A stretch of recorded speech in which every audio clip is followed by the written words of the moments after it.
Vous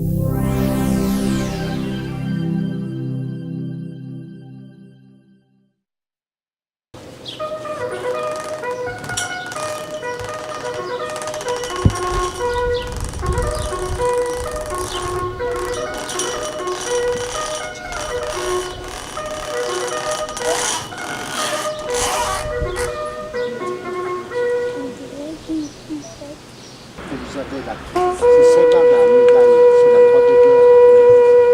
17, c'est...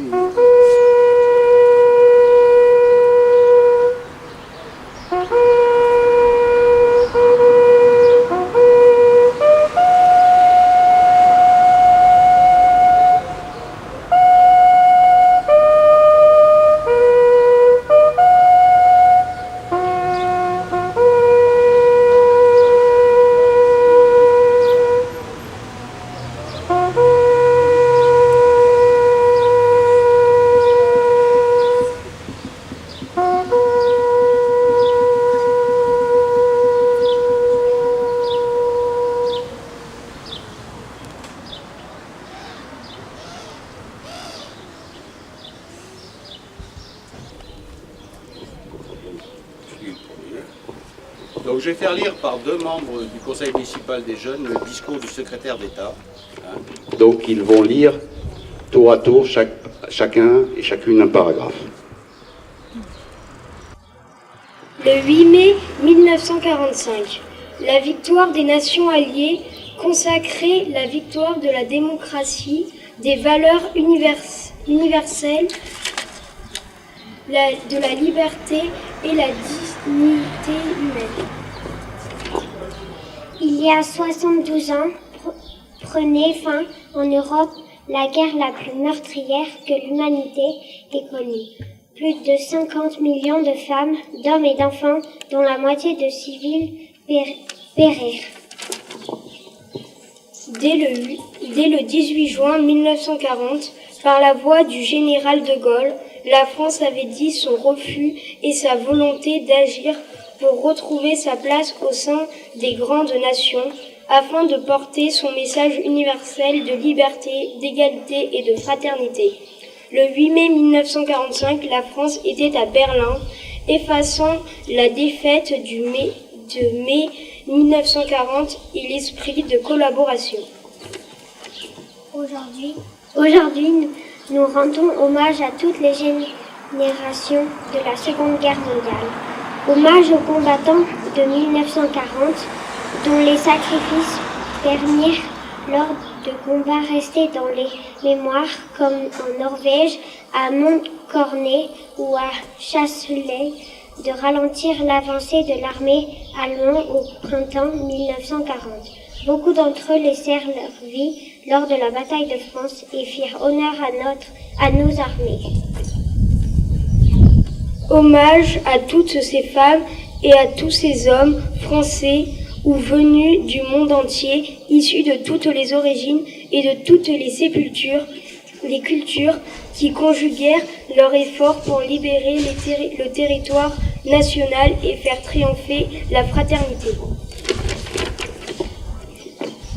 Hommage aux Français libres qui, audacieux et précurseurs, venant de France, d'Afrique ou d'ailleurs, légionnaires, tirailleurs, marsouins, marins ou aviateurs, constituèrent une admirable cohorte de volontaires ayant en commun la croix de Lorraine.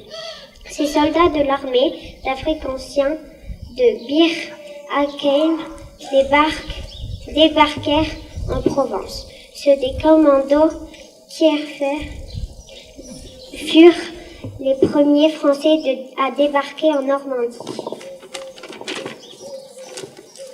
Hommage aux résistants de l'intérieur de toute conviction qui choisirent de mener le combat sur les territoires nationaux au sein de réseaux de mouvements de maquis.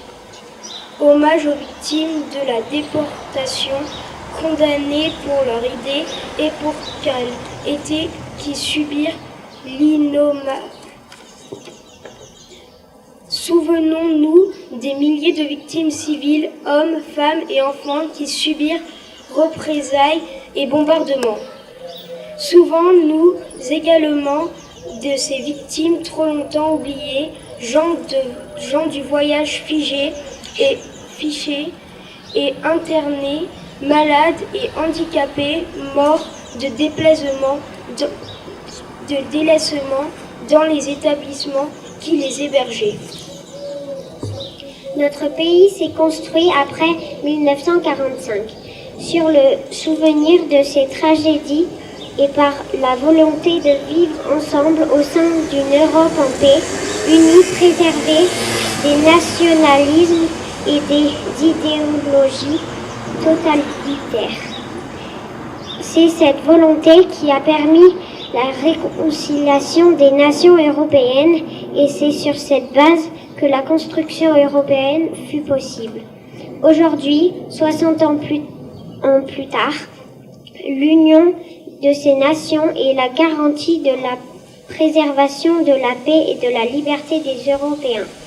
En ce jour, nous mesurons l'étendue de la responsabilité que nous avons reçue en héritage et la nécessité impérieure de le préserver pour que le désastre que fut la Seconde Guerre mondiale ne se reproduise jamais. Je pense qu'on peut les applaudir parce que...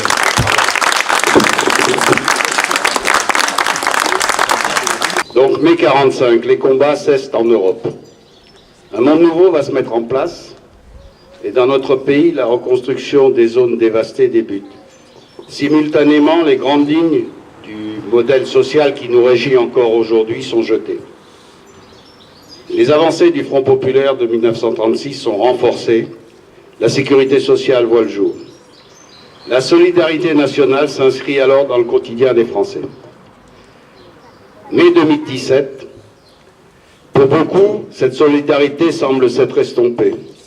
En mémoire de tous ceux qui luttèrent pour que notre pays retrouve sa liberté, soyons tous des acteurs d'une solidarité retrouvée. Mai 2017, c'est aussi le 75e anniversaire de la bataille de Bir Hakeim, durant laquelle, pendant près de 15 jours, de mai à juin 1942, la première brigade française libre va tenir ses positions face à la division blindée italienne Ariete et aux troupes de l'Africa Corps aux ordres du maréchal Rommel. Par leur courage, ils vont repousser les assauts successifs, freinant ainsi les forces de l'Axe et permettant à la 8e armée britannique de se regrouper autour d'El Alamein, où l'avancée ennemie sera stoppée, empêchant la prise de l'Égypte et du canal de Suez et annonçant la défaite finale des forces germano-italiennes sur le territoire africain. Ce fut la bataille qui redonna à la France un rayon de sa gloire et lui permit d'être reconnu de ses alliés comme de ses ennemis. N'oublions jamais ces 3000 soldats français qui résistèrent aux assauts répétés de 45 000 hommes. Et pour conclure, comme ça a été évoqué dans le discours, aujourd'hui c'est l'Europe et demain c'est la journée nationale de la mémoire de l'Europe et du discours de Robert Schuman le 9 mai 1950. Voilà. Nous allons clore cette cérémonie par la Marseillaise que nous allons entonner tous ensemble. Enfants de la patrie, le jour de gloire est arrivé. Contre nous de la tyrannie, l'étendard sanglant élevé, l'étendard sanglant élevé. Entendez-vous dans nos combats ces féroces soldats qui viennent jusque dans nos bras, égorger nos fils et nos compagnes. Aux armes, citoyens, formez vos bataillons.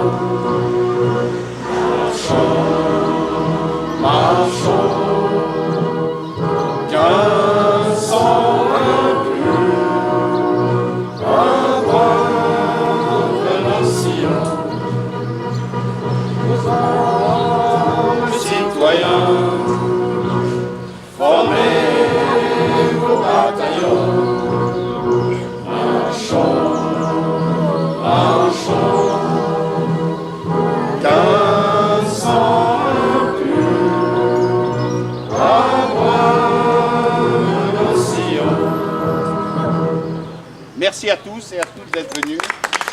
Et on se retrouve.